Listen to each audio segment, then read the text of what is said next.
Hörmətli qonaqlar, xoş gəlmişsiniz. Etibar ELkinin 70 illik yubileyidir.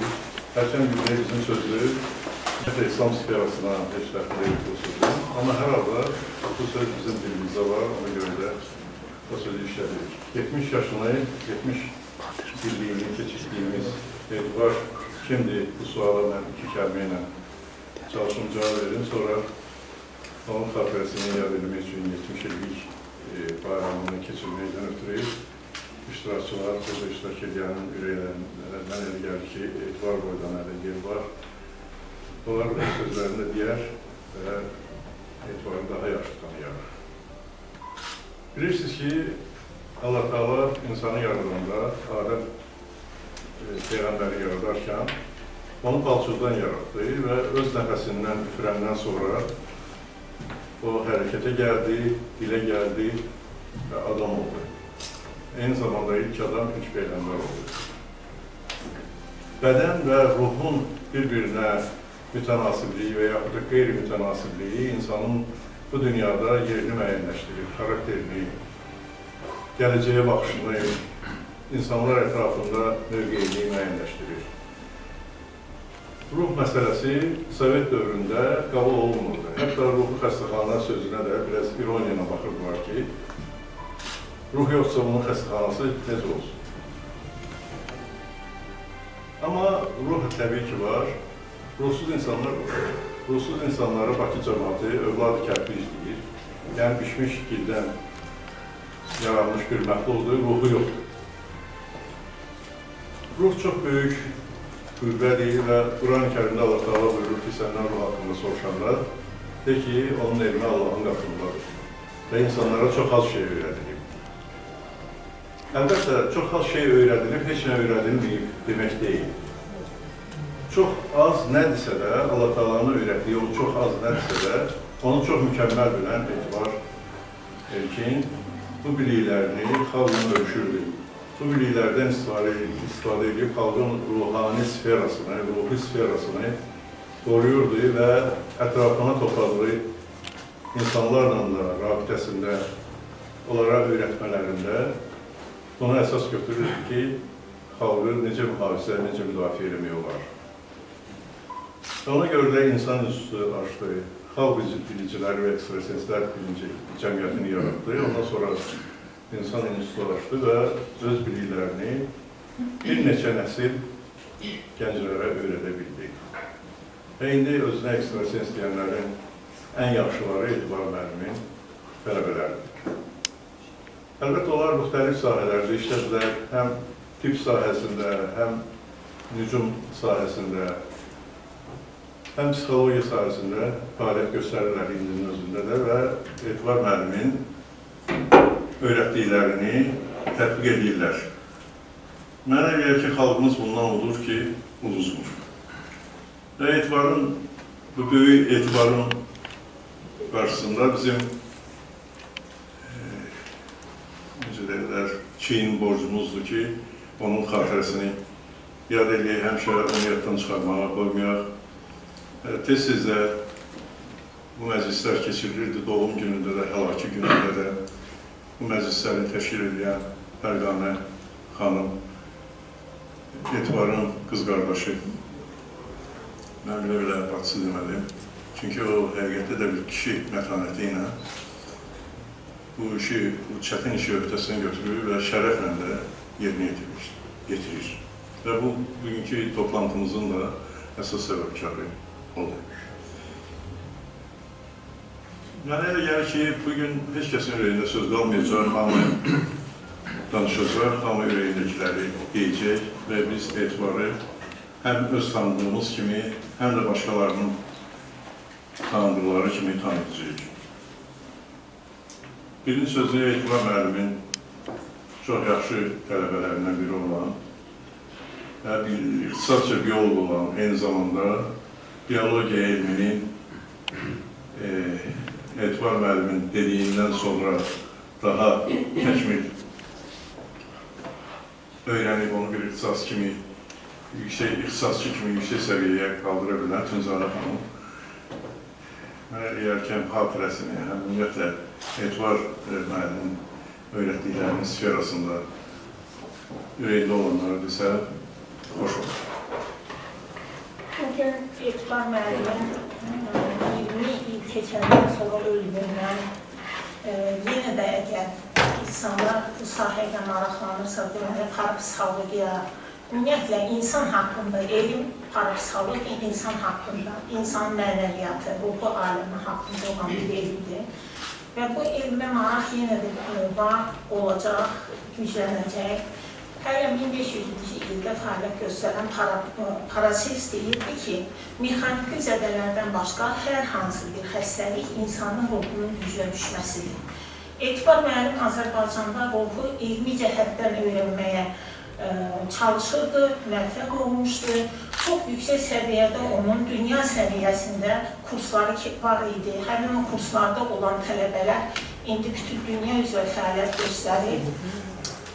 Və həmin fəaliyyət nəticəsində çox-çox insanlara mənəvi dayaq, tibbi cəhətdən dayaq, mənəvi cəhətdən, yəni insan tək yaşamaq heç cür mümkün olmayan bir məxluqdur.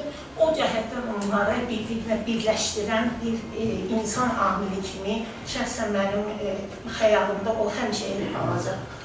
İnsan fiziki mənada yaşamağı həmişə bacarmaz. Mənəviyyat ən birincidir.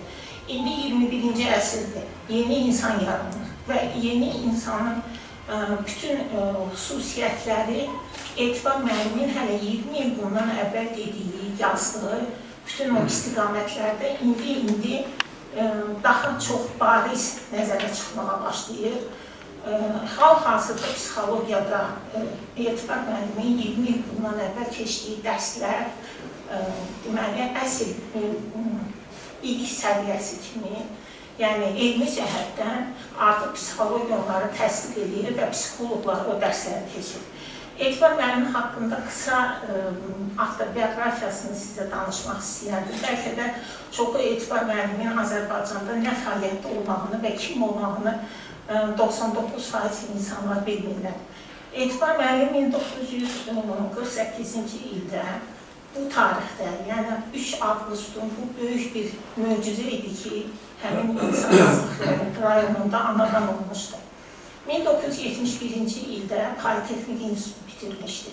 Bütün bunları sadalamaqda mənim məqsədim oldu ki, yəni Etibar müəllim elə belə hər hansı bir məktəb qurtarmış insan deyildi, onun böyük ali təhsili vardı, böyük bilik səviyyəsi vardı və o bilik səviyyəsini o çox qeyri-adi parapsixologiyaya birləşdirib, çox böyük bir məktəb yarada bilmişdir.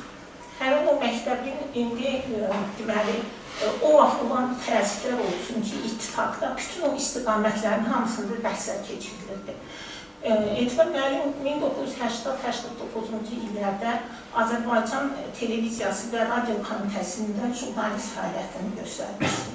Yəni, bu jurnalist fəaliyyəti ilə bərabər həm də o özündə fövqəladə duyumları artıq o illərdə insanlar kamilləşməyə başlayanda Etibar müəllim ilk insanlardan biri olmuşdu və onu yoxlar məsləhət görmüşdülər ki, Sputnik, akademik Sputnik'in xüsusi kursları vardır. Orada ona müəyyən deməli istiqamətlərdə həm yoxlamalar, həm imtahanlar verdikdən sonra həmin kurslarda onun Moskvada deməli özünün sənədi vardı, akademik Sputnik'in özünün imzası ilə. Yəni, bunlar hamısı təsəvvür edin ki, 80-81-ci illərdə heç parapsixologiya elmi haqqında məlumat olunmada olan elmi dəlillərdir. Yəni, biz bunu sözlə yox, dəlillə, elmi cəhətdən insanlara çatdırmaq istəyirik, fanatik cəhətdən yox. 81-ci ildə deməli, akademik Sputnik'dən fövqəladə duyma haqqında sənədi təsdiq etdikdən sonra o, deməli, bir neçə istiqamətdə fəaliyyətini genişləndirməyə başladı. İnsan və elm cəmiyyəti yaratdı. İnsan və elm cəmiyyətinin nəzdində 91-ci ildə fevralın 15-də cəmiyyət, deməli, Ədliyyə Nazirliyində qeydiyyatdan keçib, xalq bilicələri və ekstrasenslər ittifaqını Etibar ELkinin kimi yaratdı. Bu ittifaq o qədər qeyri-adi, yəni heç kəsin təsəvvür eləmədiyi bir bilik səviyyəsi olan bir elmi mərkəzi. O elmi mərkəzdə biz həm tələbələrə anatomi dərsləri keçirilirdi. Yəni, tək burada hansı bir dini istiqamət və yaxud da ki, psixoloji istiqamətlər yox, bütün fənlərin hamısı keçirilirdi. 1992-ci ildə Amin qəzeti yarandı. Hələ o zaman hansı bir qəzetin özünün yaranmağı özü də çox çətin idi. Təsəvvür edin, nə qədər çətinliklərdən keçib Səbuhi Rəhimli Amin qəzetinin o vaxtki deməli fəaliyyətindən başladı. Qaraskop qəzetinə qədər indiyəki dövrə qədər Səbuhi onun işini davam elədi. Yəni, 25 illik, 28 illik fəaliyyət, bu çox böyük bir fəaliyyətdir. Tək başına Azərbaycanda, yəni bu fəaliyyəti davam elətdirmək çox böyük bir qəhrəmanlıqdır. Etibar Elkin'in irisi hələ də yaşayır. 92-ci ildə Amin qəzetindən sonra 97-ci ildə İttifaqın nəzdində Etibar Elkin Zabaqaziyada ilk olan parapsixologiya və teologiya dinşünaslıq institutunu yaratdı. Çox çətinliklə yarandı. Biz ora sənətləri yığdıqca, yəni bütün Fərqan xanım özünlə birlikdə bütün bu sənətlərin hamısı, institutun təsdiq olunması çox çətinliklə başa gəldi. Həmin ildə, 97-ci ildə Etibar Elkin Avstriyaya gedib, oradan ekstrasens böyük bir proqramını, elmi proqramını gətirmişdi Azərbaycana və institut onların hamısı dərslər başlanırdı keçməyə.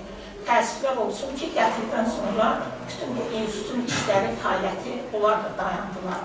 Hal-hazırda həmin institutun tələbələrinin bəzilərindən burada görürəm və həmin tələbələr yenə də bütün dünya üzrə işləyirlər. Həqiqət olsun ki, təhsillər yarımçıq qaldı.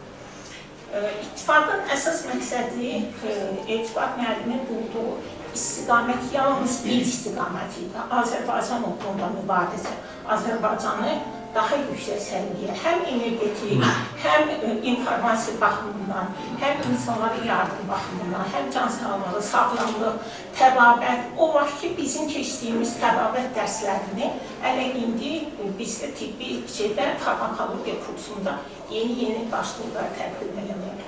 Həmin bu dərslərin çox böyük ehtimal nəzəriyyəsi var ki, bütün dünya üzrə bəlkə də nə qədər insanlar onlarda möcüzəli şəkildə sağlam oldular. Tibbin qəbul eləmədiyi, deməli, sağlamlaşma nəticələrini aldılar və indi də o işlər davam edir.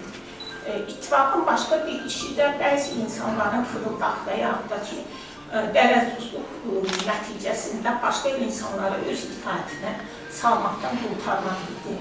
Yəni, ona görə bu insanların özünə xüsusi məşğul olurdular, onların fəaliyyəti nəzarət altında idi. Etibar bacardıqca çalışırdı, onlara düzgün istiqamət göstərsin. Yəni, xurafat, cəhalət, başqa bir istiqamət, özünə yəni fayda götürməkdən insanları gücü çatdıqca uzaqlaşdırırdı. O özü də çox çətin idi. Yəni, hər hansı bir insanın özünün mən anlayışı ilə Etibar Elkin'in keçdiyi dərslərin mən anlayışı bir-birinlə toxunanda insanlar mənəviyyatcan tamam başqa bir nəticə alırlar. Yəni, mənəvi cəhətdən saflaşmaq özü də böyük bir qəhrəmanlıq idi. Etibar Elkin tələbələrdə həmişə deyirdi ki, unutmayın, bizim işimiz Azərbaycanın rifahı naminədir, bütöv torpaq naminədir, bizim bütün hər birimiz Azərbaycan xalqı üçündür. Bu yolu tutan bizim Azərbaycanlılar bütün dünyada indi fəaliyyətini davam elətdirir. Etibar Elkin'in işi və ruhu da yaşayır. Şükürlər olsun ki, yaşayacaq da. Amma yenə də Azərbaycan üçün bir deməli, ehtiyac var. Çünki insanlar bu dəqiqə 21-ci əsrdə yeni insan mənəviyyatca artıq görürsünüz, çox cəhətdən insanlar mənəviyyatda çətinlik çəkir, özünü öldürmək halları həddən artıq çoxalır, psixoloji problemlər çoxalır. Bunların hər birisi hər bir insanın tək olmalıdır. Bu insanları birləşdirən psixoloji mərkəzlər yaradılsa, insanların dəxli yoxdur, hansı sahədə, kitle olsun, təhsildə olsun, üstün olan, mədəniyyəti yüksək olan insanları bir yerə birləşdirib, klublar, mərkəzlər yaratsalar, biz tələbələrin də hər halda çox sevinərdik. Sözümü bitirirəm. Yenə sonuncu təşəkkürüm Fərqanə xanımadır və burada iştirak edənlərədir ki, Etibar ELkinin yaddan çıxartmırıq biz heç vaxt. Və onlar da bacardığı qədər işlərini, çox çətin işlərini görürlər. Təşəkkürlər edirik. Allah Etibar ELkindən dəmir rəhmət eləsin. Amin. Hörmətli Etibar xanımın tərəfi çıxışı Etibar ELkinin təqdim edilməli gəldi. Müxtəlif icralardan təqdim edildi. Maraqlı oldu. Lakin indi bu ortada biz müxtəlif şəkillər görürük. Məsələn,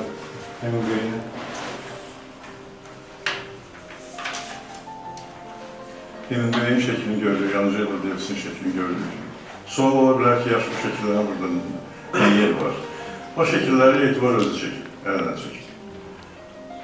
Etibar çox gözəl rəssam idi, Etibar çox gözəl şair idi. Onun şeirləri var, şeirləri dərc olunur.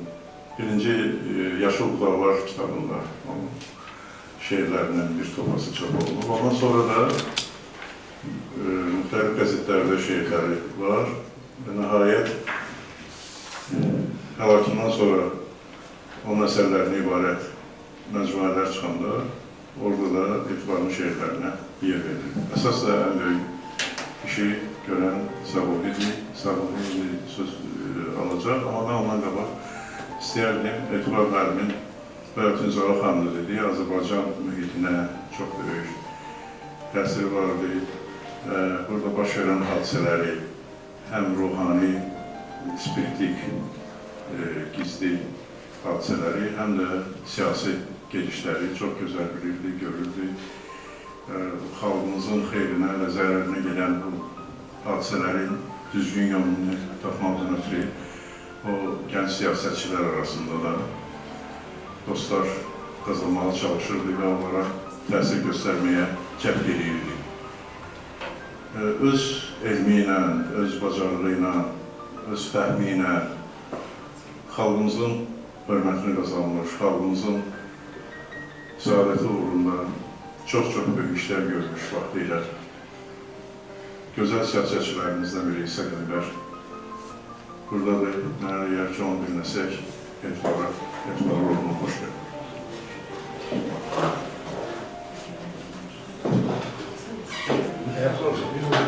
Yer var da. Yox, belə yaxşı.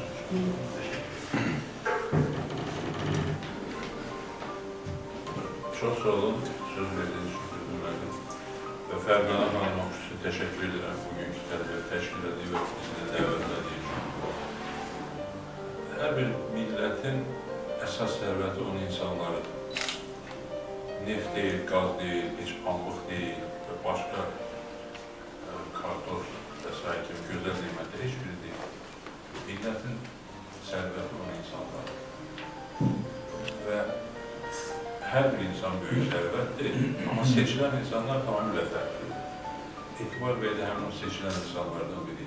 Elnur mənim düzgün dedi, o vaxtı bu fərqlənən insanla təmasda olmaq bizim üçün bir üstünlüydür, bir imkan idi, bir fikir mübadiləsi aparmaq üçün, yeni bir söz eşitmək üçün böyük bir imkan idi və mənim də imkanım olur ki, Etibar bəylə bir işləri görüşək. Ümumi görüşlərimiz olur. Bir-iki-üç dəfə isə tək-bir-tək söhbətlərimiz olur. O söhbətlərdə burada deyilən keyfiyyətlərin hamısının bilavasitə şahid olmuşam. Yəni bir ziyalı ilə üzbəüz oturduğumu, elmli bir adamla üzbəüz oturduğumu, dünya öz baxışı olan bir insanla üzbəüz oturduğumu hiss eləmişəm hər zaman. Və Etibar bəyin Azərbaycana məhəbbətini, xalqa məhəbbətini, həyatını bu xalqın inkişafı gələcəyinə hərs etdiyini də bilavasitə o söhbətlərdən şahid olmuşum. Çox maraqlı söhbətlərimiz olubdur və sonradan bir çox şeyləri daha diqqətlə baxmağa başlayırsan. Orada etdiyimiz söhbətlərdə də bəzi məqamlar indiyə qədər də mənim yadımdadır. Çox önəmli mövzular müzakirə olunurdu və Etibar bəy Qarabağın azadlığından tutmuş, Azərbaycanın dünyada özünü layiqliyə tutmasını da bütün məsələlərə dair öz baxışları var idi, öz fikirləri var idi, fikirlərini həvəslə bölüşür və təqin eləməyə çalışır. Mənim üçün dərinə artıq bu önemli idi. Mən hər zaman hər bir insan fikrinə diqqət etmək verirəm. heç kim özünü hamıdan ağıllı hesab edəmir, heç kim özünü hər şeyi bilən hesab edəmir. Hər bir insanın elə bildiyi məsələlər var ki, heç birimiz bilmirik. Amma dediyim kimi seçilmiş insanlar tamam fərqlidir. Və etibar edən bunu seçilən insanlardan biri. Azərbaycan xalqının, millətinin sütununu təşkil edən insanlardan biri. Parapsixologiya fərqli bir fəaliyyət sahəsidir və biraz sirli bir sahədir. Hər zaman diqqətimizi cəlb edir. Bir tərəfdən biraz şübhə ilə, tərəddüdlə yaxınlaşır, digər tərəfdən isə öyrənməyə çalışırıq, başa düşməyə, dərk edəməyə çalışırıq. Amma bir həqiqət var ki, bəşəriyyət hələ bir çox sualların cavabını tapa bilmir. Kainat necə yaranır, yer kürəsi necə yaranır, bəşəriyyət necə yaranır, insanın mahiyyəti nədir, insanın hədəfi nə olmalıdır, hara qədər gedir bu proses, sonsuzluq nədir? Bu cür daimi suallar var ki, bu suallara bəşəriyyət bugünə qədər də cavabları tapmıyor. Və parapsixologiyada bu cavabları tapmağa cəhdin bir istiqaməti, standart istiqamət deyil. Hamının getdiyi bir yol deyil, fərqli bir yol. Fərqli bir yolla o suallara cavab tapmaq cəhdidir. Məncə bu istiqamətə diqqət və hörmət edilməlidir. Bu istiqaməti